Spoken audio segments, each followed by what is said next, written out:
What's poppin' T Squad? It's me, Keisha, aka Color Me Pynk, and I'm here with my all tea, all shade. And just like that, season 2, episode 6 review. Sorry, I got my bonnet on, but it's 1:30 a.m. as I'm filming this, so just deal with it. Anywho, so we're gonna start off with Carrie in this review. So in the beginning of the episode, we see Carrie being interviewed by this little young influencer or whatever who is just like all over the place, has not read her new book, don't even know who she is, and Carrie is just taken aback because this is not what she's used to. And the girl asks her what the book is going to be about, and Carrie was like, death. And she was like, no, seriously, what's the book going to be about? She was like, my husband died. And the little young girl was like, okay, well, what's your favorite lipstick? And Carrie computer just topples over, and she was like, thank God, because it was just the worst interview ever. So she goes and talks to her publicist or whomever, and Carrie is going to speak and be the keynote speaker at WidowCon.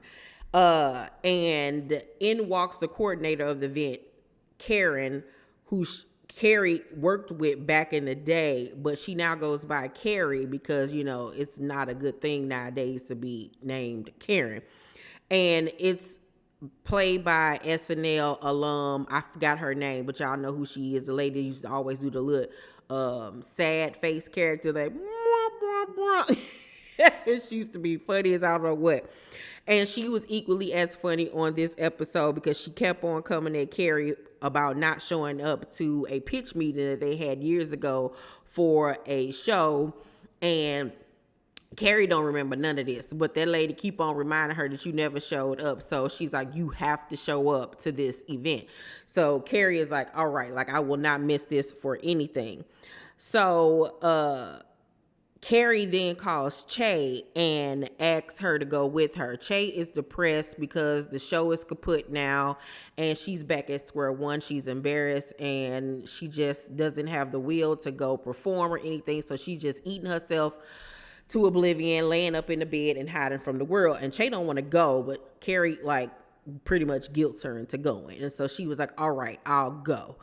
And I just hope that they're phasing her out after this season because I just cannot take another season of Che. Nothing against the actress, but her character is just so annoying.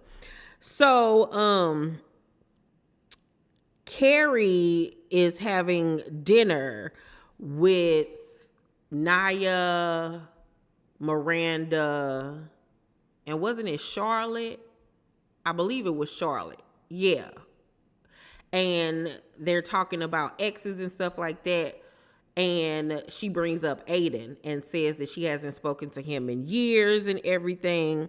But she does know the tea on him. He's divorced. He sold his furniture company to West Elm for a lot of money. So he got our coin, honey.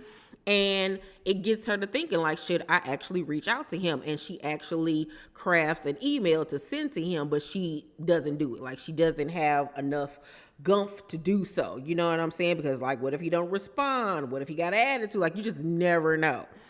And Seema is at her house because Seema asks her to share a Hampton house with her for the summer. And so Seema is there looking at places and comes across the email accidentally and almost presses send until Carrie was like, no, stop, no, not gonna do that. So it was just like, whoo, so glad I didn't do that, like almost went over the dark end. So it's the day of WidowCon, and Che calls Carrie and tells her, girl, WidowCon my butt, like it is a snowstorm outside. And Carrie was like, I cannot miss this. Like, old girl and already, ragged on me about not showing up in the past. I have to show up for these women. You have to show up for me. My husband died. And Che like, girl, you gonna use that husband died thing for the last time. So Carrie ends up walking literally through the snow in this fabulous winter puffer coat. Oh my God, I need to know who was the designer because it was giving couture, honey. Yes. And so as she's walking to this event in this blizzard, Charlotte calls her, but we'll get back to that in Charlotte's segment. So Carrie and Che get to the event, and when they walk in, it's a comedian on stage talking about death and her husband dying. And Carrie is like, where am I at that they are joking about death? Like, how am I going to be the keynote speaker? And they all in here laughing about death. And then I'm going to get up here and read from my book, and it's going to make it, sad. And, what if they don't want to be sad? Like, she's super nervous. So she asks Che for a joke.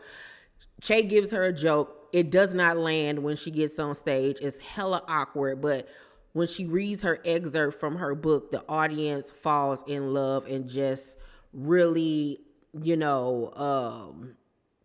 what's the word I'm looking for? Relates to what she went through, because everybody there has gone through that. Even the comedian thanked her for the book and said, it was a great book and it actually helped her with her healing process. So Carrie's feeling really good about herself, about the book and everything. And Che comes up to her after the event and tells her she did a wonderful job, and that being there and seeing her and all these women who have went through such a traumatic thing in their life has really made her come to the realization that she needs to move forward in her life. She just can't be sitting on her laurels and being depressed and sad. Like, she got to get up, get out, and do something. And so at the end of the episode, Carrie ends up sending the email to Aiden. So Aiden will be back next week, and I can't wait to see how this is going to go. Hopefully Aiden being back in her life will make her dress better. I did, however, like her outfit at the I liked all her outfits in this episode. I love the 80s jumpsuit type of vibe that she had going on earlier in the episode. I liked the coat that she had on in the blizzard. I liked the dress, the floral print type dress that she had on at the WidowCon event. She was bringing it with the fashions in this one. Okay, I'm gonna give it to you, Carrie. So then we see Lisa, her and her daughter and her son and her husband all in the bed, and they end up, she's reading a newspaper. She comes across Rox, Charlotte's daughter's ad for Polo in the newspaper. So she's like, oh my God, let me call Charlotte. Her daughter get to jumping up in the bed, talking about she a model, and her husband was like, no jump in the bed, you gotta sit down. So the little girl kept on jumping and accidentally jumped on her daddy, Peter Weeder. And he was hurting. So Lisa was like, all right, y'all gotta go. Get out my room. Time for y'all to go. And so they end up talking, and he says that he wants her to leave her event at MoMA to come to his Wall Street thing that he had going on. And she's like, no, I'm being honored at this event. I'm not going to leave my event to come to yours. How about you leave yours to come to mine? Like, show me some support. It's always like he's putting her stuff on the back burner, like it's not as important as his. And so he was like, all right, you got that. You got that off. All right. So it's the day of the event, and Lisa's car has been canceled because of the weather, and she refuses to hitch a ride with Herbert. And she was like, I am woman, hear me roar. I will get there on my own. I will walk. So she snatched off that wig, honey, and she put on this fierce outfit to walk in the snow with this wide brim hat. And I was like, they styled the mess out of her, honey, with that look. It was giving Strong J realness, honey. Yes, ma'am. And I'm wondering, is there supposed to be more significance of the wig that she had on? Because obviously in real life, Nicole Ariz Parker's hair is short. She has a shortcut. So I'm wondering, is that supposed to be significant and meaning for something? It's not like they're trying to say like her character is sick or anything like that.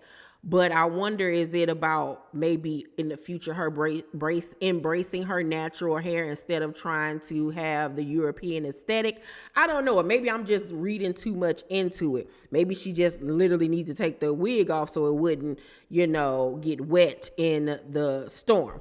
But anywho, so she gets to the event. She goes into the bathroom, and she has her hat box with her, and she takes her wig out and puts it on, and it's an older lady in the bathroom just watching her in awe. And she was like, girl, we ain't gonna let a little snow stop us, are we? Because it's obvious the lady got on a wig too. And she was like, no, we're not, okay?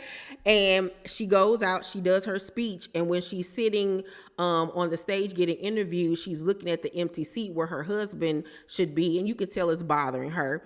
And then all of a sudden Herbert shows up, and it just gives her so much confidence, and she's so happy that he's supporting her for once. And I really like that. I just love Lisa's character. I just need a spinoff of her and her family. Just give it to us now, okay? And then it made even more special because, like she said, I've been working on this for 8 years. 8 years, okay? Like, show me some love, sir, okay? So then we go to Naya. Naya is doing her own divorce because she is a lawyer and a professor, honey. She don't need nobody. Saving a coin. And like I said, she cooked dinner and made what's that? Not papaya, child. Paella? Yeah, paella. What I think that's what it's called. Paella for Miranda, Charlotte, and Carrie. And she says that her and her soon-to-be ex-husband still keep in contact and talk about baseball or whatever because they've been around each other so long that they just cannot see each other not being in each other's lives. And that's what brings up the conversation of Aiden. Do y'all stay in touch with any of y'all exes? I am not in contact with No, I'm only in contact with one of my exes, and that was my first love from high school. We still talk every blue moon, catch up with each other, but I don't talk to any of my exes.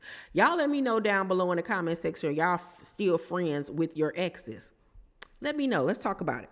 So Seema, like I said, asked Carrie to share a house with her in the Hamptons. She didn't really have much going on in this episode.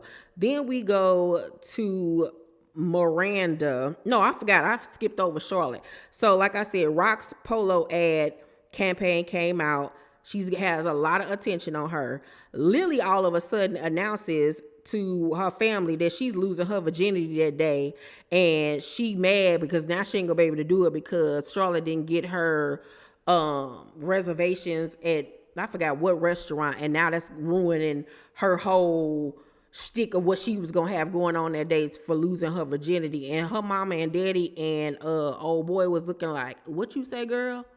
What you say? Like, she was just so cool, calm, like, yeah, I'm ready to lose my virginity. I'm doing it. I ain't asking permission. Y'all just need to get on board. And you know, that's that new age stuff. I mean, you really can't stop them. You know what I'm saying? But it was a better way, I feel, for her to come to her parents with that. And so, of course, Charlotte and her husband are just gobsmacked by this. So during the storm, Lily tells Charlotte that, okay, now we gonna do it. I'm gonna go to his house and we gonna do it because his parents got stuck wherever they at, and I guess he at the crib by himself. And Charlotte just like, oh Lord Jesus, help us. So Lily ends up calling Charlotte and saying that the little boy ain't even got no rubbers. And she was like, I know you don't want me to go out here in no snowstorm to go get you some condoms. She was like, well, we discussed the pull-out method, so I guess we'll do that. And so that scared Charlotte to death. And so Charlotte then got up and running all around New York trying to find condoms for her daughter in a storm. Child, ain't no way. Ain't no way. Ain't no way. Ain't no way. Charlotte a better mama than me, because I would have been like, all right, you want to get pregnant? That's all up on you. I ain't going to help you. Then what you going to do, Lily? What you going to do then, honey? Okay. So she ends up scouring, like I said, New York for condoms, finds them, takes them to Lily, and Lily gives her a hug, and she just stands out there in the snowstorm, like just looking up like, oh my God, like my daughter is literally taking one of the biggest steps in her life, and like there's nothing that I can do about it. Like, she's not a little girl anymore. And I just remember going through that myself with my son. When he lost his, I was like, wow, like this is happening. Okay, gotta roll with it. You know what I'm saying? Like, you've done all you can do. You've talked, you've educated, but you know that day is gonna come for every parent. And then, like I said, lastly, we have Miranda, who is in the bed with Che and wants to cuddle, but Che, like I said, is in a piss poor mood. She's always in a piss poor mood, and everything is always about Che. And she don't want to cuddle. So Miranda was like, you know, all right, her feelings was hurt, so she turned over to go to bed. Next thing you know, you heard Che doing cameos, and she's like, what is you doing? And she was like, well, this is the only way I'm able to make money right now since I don't want to go perform. And Miranda looking at her like, really, girl? Like, this is what we doing? And she was like, look, don't ish on what I got going on. Like, just basically like support me and just keep it moving. And Miranda urges her to get out, like get out the house, talk to somebody, because this ain't that. So she tried to go back to sleep again, and Che started doing her cameos again. So Miranda was like, girl, I'm about to go because I ain't gonna be able to sleep doing this. And once again, like I said, she always makes it about herself. And I don't understand why Miranda keep dick riding her. Like, find you a new lesbian lover. So Miranda back at the crib, and no, I'm sorry. So Miranda is at the dinner at Naya's, and she tells the girls that she refuses to be the one to bring up the divorce because she already caused them to be in this, situation that they are in now. And Carrie tells her that Steve had mentioned one time that he would never take off his ring because it was to death do you part for him. But she encourages her to be the one to bring it up because Steve is not gonna do it. So we then see Miranda at the crib, and Steve tells her that Brady is working at the bar, and she was like, oh really? He was like, yeah, you got a problem with that, like being passive aggressive? She was like, no, but have you found you a place yet? He was like, no, I haven't, because I'm not going nowhere, I'm not moving. And she was like, what? He was like, yeah, I'm not moving, this is my house. And Miranda was like, well, tell that to the mortgage with only my name on it. And Steve was like, I made this kitchen. I did everything here. You never wanted to move here. You never wanted me. You never even wanted Brady. So why don't you leave and get the F out of our lives? And I was like, ooh. Like, about time they had him cuss her out. We've been waiting for this. But then I got so mad when she started crying her white woman tears, he go run down, Miranda, I'm sorry, I didn't mean it. I didn't mean it about Brady. Yes, she did, because she didn't want him. Remember, she almost got an abortion.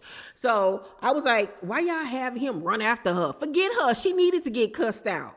She has treated Steve like crap from the beginning. She needed that cuss out.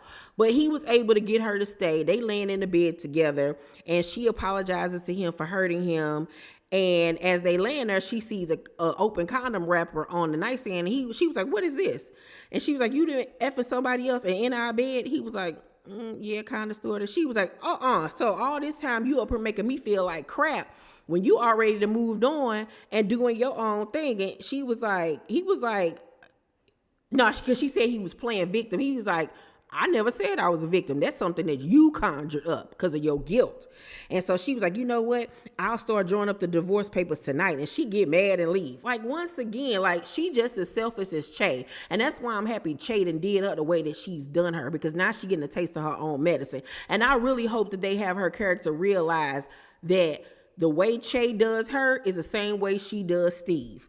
So she ends up leaving there and going to Che's house and complaining about Steve and everything. And Che was like, well, yeah, we need to break up. And Miranda, of course, is shocked and hurt and was like, wow, like 2 breakups in one night. Like, my luck. And I was like, that's what you get. That's what you get. Because I don't like your character right now because they've ruined you.